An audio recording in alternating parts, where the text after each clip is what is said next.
dalam bidang pekerjaan, dalam bidang family. Kita ni kan sebenarnya kan nak kena aware apa yang kita rasa tau dan apa yang kita fikirkan. Dan kita bukan ada self awareness tu, tapi feedback orang daripada luar tu. Apa orang lihat kita ni? Sejahtera tak kita tu? Kadang kita kata selalu bersedih, selalu tak puas hati, tapi orang tengok macam okey je. Ada 6 elemen. Ini nanti kita akan tengok dalam kita punya next presentation selaras dengan definisi literature pembangunan indeks. Indeks yang kita buat ni sebab kita nak tengok rakan-rakan pendidik kita macam mana keadaannya. Ini tadi lebih kurang kita dah bercerita tentang gaya hidup, adanya spiritual element iaitu kita punya value, kita punya morals, religion kita, dia akan mantapkan kita punya nilai kita, identiti kita as a holistic. Sejahtera ni banyak. Dan sebab kita biasa jumpa klien-klien, banyak benda yang ibu ayah tak pernah perasan. Sebab itu saya cakap tadi, kalau kita cikgu di sekolah, pelajar kita macam-macam kisahnya. Tadi kita cakap physical well-being, psychological well-being. Physical, yang kita faham sudut fizikal, makanan yang sihat, menjaga aktiviti, pengurusan masa, check up, ini tadi. Psychological yang saya sebut, kindness, gratitude, connectedness, social interaction. Kadang-kadang orang kata, saya pemalu, saya tak boleh nak bercakap dengan orang. Tak apalah, tapi maniskan muka.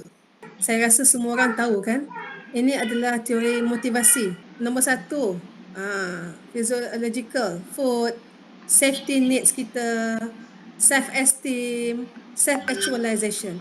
Bila kita dah achieve yang bawah-bawah, barulah dia nampak yang atas, yang puncak tu. Ada orang tak sampai situ, ada orang kat tengah-tengah aja.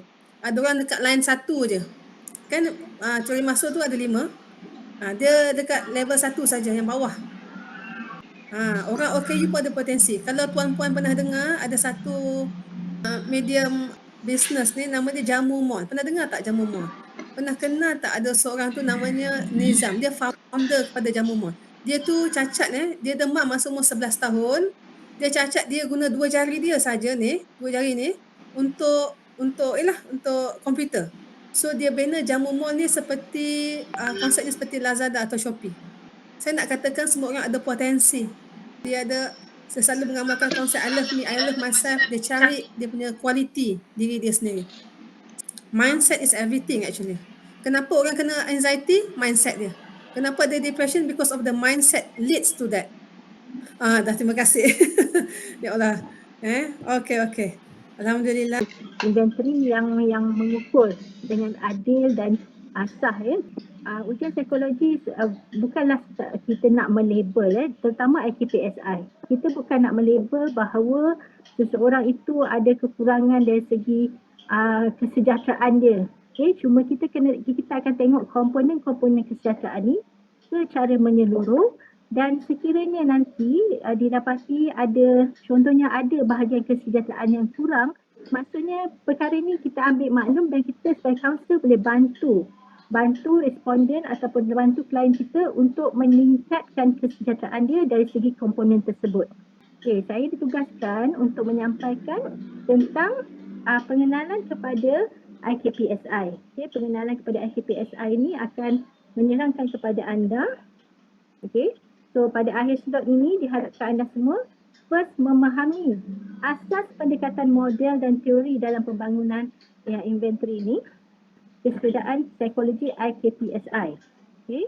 Dan seterusnya saya akan juga menerangkan tentang konstruk dan subkonstruk di dalam komponen di dalam IKPSI ini. Sebab kita ada beberapa subkonstruk yang sangat menarik, yang holistik, kita brainstorm, kita tengok mana satu kekurangan dalam teori-teori yang awal dan kita gabungkan menjadi satu teori yang holistik ataupun satu model kita tak nak panggil teori sebab dia berlandaskan teori lain, tetapi menjadi model kepada IKPSI. Sebenarnya kita tengok 3 teori asas. 3 teori asas ni teori yang agak famous juga, mungkin anda pun pernah dengar. Tapi juga ada teori yang mungkin kat masa kita brainstorm dulu, ada yang tak pernah tahu tentang teori ni, tapi hasil daripada pengetahuan semua orang, kita dapat gabungkan 3 teori yang sangat-sangat baik. Okey, ada 3 teori yang kita ambil kira. Okey, yang pertama itu ialah model kesejahteraan Bill Hackler diasaskan pada tahun 1976. Okay, nampak macam dah lama kan, pada tahun 1976. Tetapi dia bercakap tentang 6 dimensi kesejahteraan. Okay, so kalau kita lihat pada 6 dimensi ni, dia juga masih relevan kepada keadaan sekarang. So 6 dimensi kesejahteraan oleh Bill Hackler, dia bercakap tentang kesejahteraan pekerjaan, kesejahteraan fizikal. Okay, fizikal pekerjaan ialah tentang seseorang tu kalau dia ada pekerjaan, ada sumber pendapatan dan sebagainya, dia adalah seorang yang sejahtera lah dari segi itu. Okay. Kesejahteraan fizikal, okay, penjagaan kendiri dari segi pemakanan dan sebagainya. Kesejahteraan sosial, okay, dari segi sosial ni merujuk pada perhubungan dengan orang lain. Intelek, ataupun tadi mungkin kata IQ tadi kan. Spiritual dan emosi. Okay, kalau anda lihat, sejak 1976, 6 komponen ini telah menjadi perkara yang penting dalam kehidupan kita. Kesejahteraan RIF. Dan ada mungkin yang juga buat inventory RIF. Ada kan? Mungkin ada antara kaunselor yang pernah dengar yang buat kajian untuk master dan sebagainya menggunakan inventory kesejahteraan RIF. Okay. RIF juga melihat kepada 6 komponen kesejahteraan. Okay. RIF ni dia, pada tahun 1986. Dimensi pertama ialah penerimaan kendiri. Ingat tak Dr. Aisyah sebut tadi tentang love myself, love yourself, kita mesti mencintai diri kita. Okay, sama ada kita ni boleh terima tak diri kita seadanya. Sebab kalau orang yang tak terima diri dia tak, macam mana nak harapkan external factor untuk buatkan you bahagia kan. Kemudian kedua, dia lihat kepada perhubungan positif dengan orang lain. Adakah seseorang ni dapat menyesuaikan diri dengan orang lain, okay? Dapat berinteraksi dengan sihat dengan orang lain. Macam tadi kan, kalau mungkin kita manusia ada perasaan dengki, ada perasaan cemburu dan sebagainya, tetapi kita boleh keep it under control dan masa kita perhubungan positif dengan orang lain, adakah kita sejahtera bila kita berhubungan dengan orang lain. Ini bukan perlu orang jauh-jauh, kadang-kadang dengan ahli keluarga sendiri pun kita boleh check. Kemudian 3, dia bercakap tentang autonomi, independence. Autonomi tu maksudnya dia ada dia boleh buat keputusan sendiri tak, dia independent tak. Kalau ada orang yang dia selalu mengharapkan orang lain untuk buatkan keputusan untuk dia. Keempat, tujuan dalam hidup. Tujuan dalam hidup ni, adakah seorang itu mempunyai matlamat ke tidak. Dan kelima, perkembangan kendiri. Okay. So, menurut Reeve, seorang yang sejahtera, dia sentiasa memikirkan dan berusaha untuk perkembangan kendiri dia. Okay. Dan keenam, menurut Reeve, elemen keenam ialah menguasai persekitaran. Okay. Adakah anda seorang yang boleh take control of your surrounding?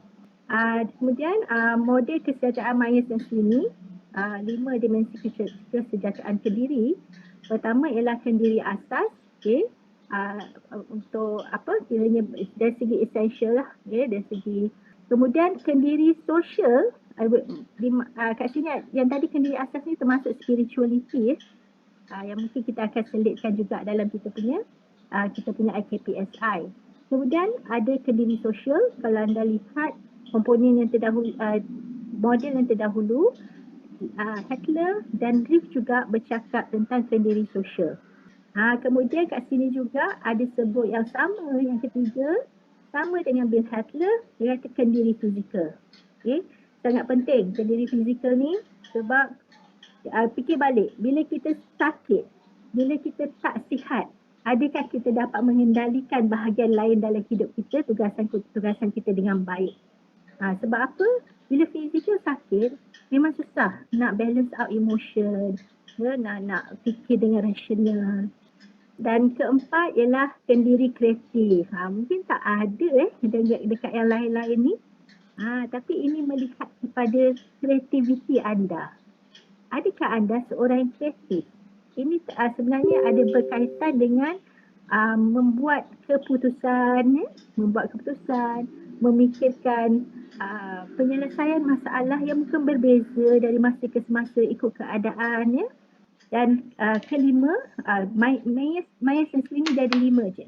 Tapi 5 ni sangat bermakna juga. That's why kita ambil. Dan kelima ialah kendiri daya tindak. Okay, so kalau anda tengok ini adalah 3 model yang kita telah brainstorm bersama-sama. Kita cari dulu, kita tengok dulu apakah yang dibincangkan oleh ketiga model ni. Kita pekerjaan, kepuasan dan kebahagiaan seseorang terhadap pekerjaan, pemilihan kerjaya. Kalau dalam kaunseling, kita juga ada buat kaunseling kerjaya kan. Tujuan kita adalah supaya seorang itu kita dapat bantu untuk sejahtera dari segi kerjaya dia. So intellectual, menggunakan pengetahuan dan kemahiran dan kehidupan seharian, dan ini untuk menyelesaikan masalah. Dan dia ada juga berkaitan dengan kreativiti. Tapi nama dia lain lah. Yang ini intellectual. Spiritual, fokus pada pencarian dan membina penghargaan terhadap kewujudan sendiri. Ini satu komponen yang bila kita bina IKPSI kita nampak sangat relevan. Terutama dengan masyarakat kita yang berpegang teguh pada agama. Kalau seseorang yang sentiasa berasa positif saja, dia ada toxic positivity. Okay? Jadi natural bila kita ada sedikit perasaan negatif tapi kita kena balance out. Tahu tak bahawa perasaan yang sentiasa positif kadang kita kena check balik.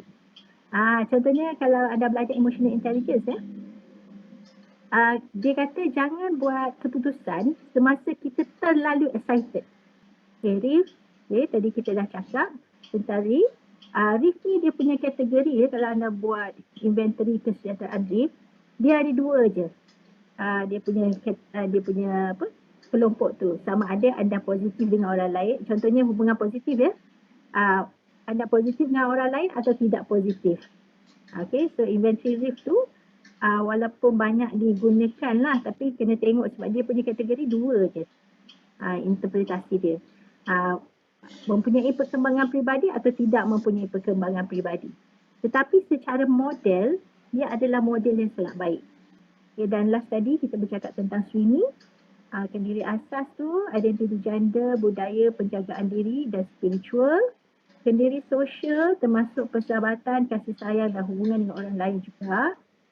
Kendiri tindak balas berkaitan dengan coping kita atau pengurusan stres kita semasa masa stres, masa lapang, cara penghargaan terhadap diri sendiri dan kepercayaan yang realistik. Kendiri kreatif, pemikiran, emosi, kawalan, tugasan dan humor yang positif. Okay. Kendiri kreatif ni, orang kreatif selalunya dia lebih positif. Sebab dia tak anggap bahawa masalah tu satu masalah. Okay, dan of course yang tadi kita cakap tentang kendiri fizikal, riadah dan nutrisi. Okay, so daripada 3 model tadi, kita melihat setiap komponen ni.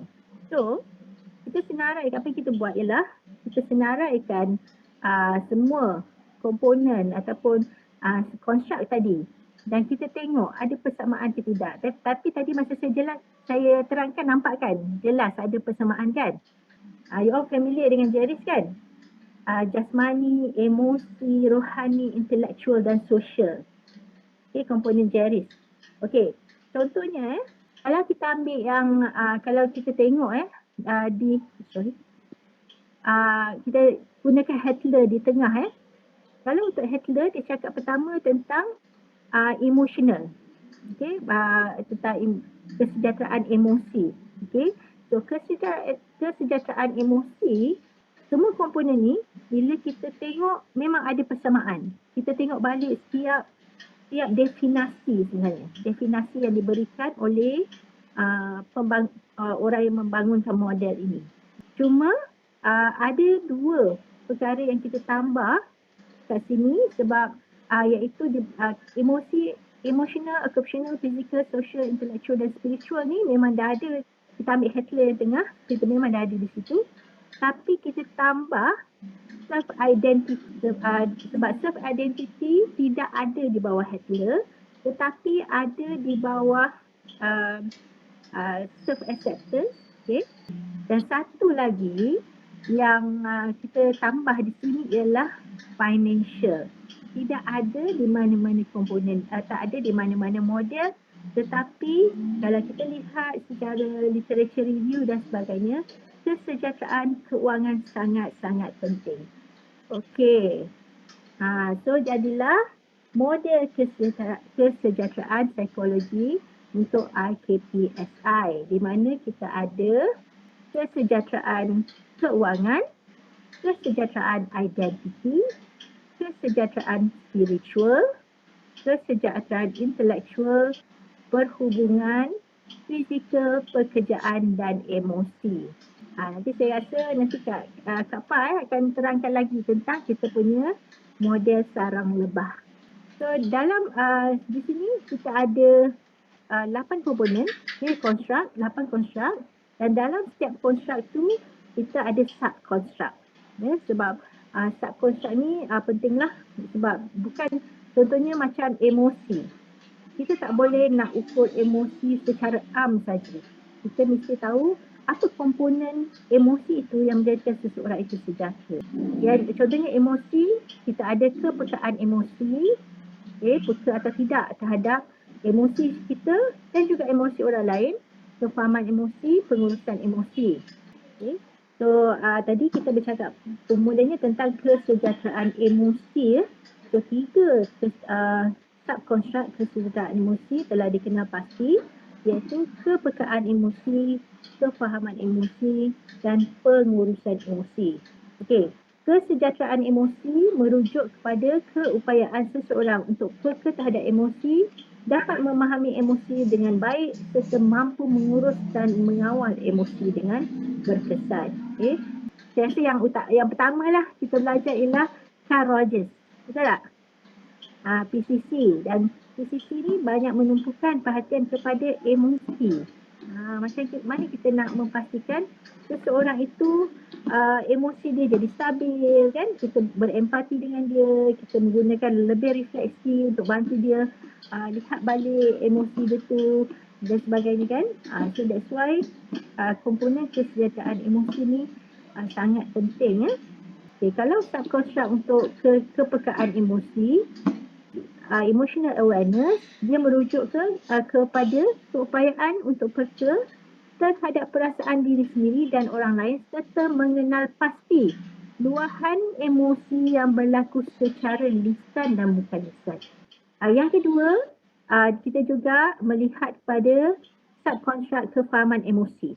Keupayaan untuk memahami perasaan diri sendiri, perubahan emosi yang berlaku dan mempunyai empati terhadap perasaan orang lain. Pengurusan emosi, yang ketiga, keupayaan untuk bersikap terbuka terhadap emosi positif dan negatif serta mampu mengurus dan mengawal perasaan diri sendiri dan orang lain.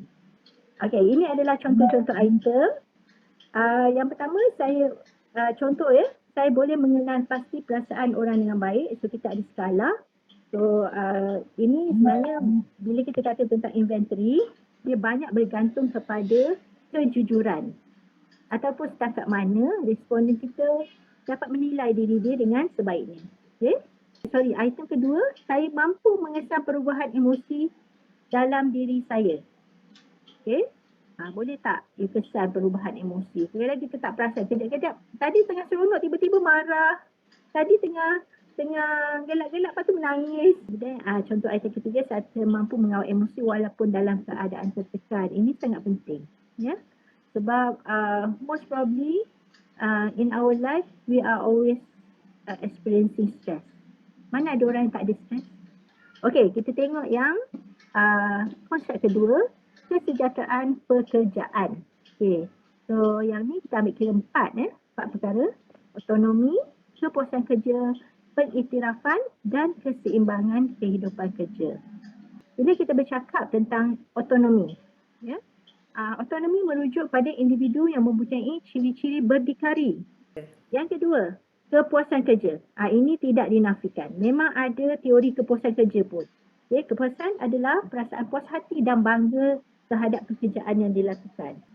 Kita akan tengok pada subkomponen pengiktirafan, recognition merujuk pada penerimaan pengiktirafan, penghargaan terhadap kerja sendiri dan persekitaran kerja. Okey, pengiktirafan ni sangat penting.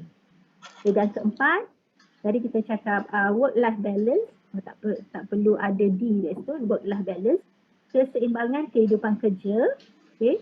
Yang ni adalah penting, holistik. Okay. Sebab kalau kita tengok seseorang yang cenderung bekerja sepanjang masa, ada kemungkinan kehidupan peribadi dia tidak teratur ataupun tidak bahagia. Dan yang terakhir tu, yang seeking knowledge, keinginan seseorang untuk mencari dan menambah ilmu pengetahuan secara bersesuaian. Secara berterusan. Okay. So contoh item, saya mengenal pasti pilihan yang ada sebelum membuat keputusan.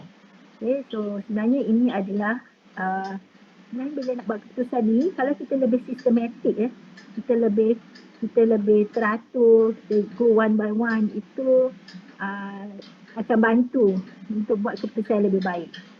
Kita elok pegang teori, tetapi jangan hadkan diri anda. Hanya tahu teori itu saja. Sebab takut nanti stuck, you tak kreatif. You tak boleh tengok benda-benda lain available. Jadi kita tahu bahawa PCC tumpukan perasaan. Kalau Adler mungkin lebih kepada kualiti kehidupan ataupun kata kelahiran tu kan, susunan kelahiran.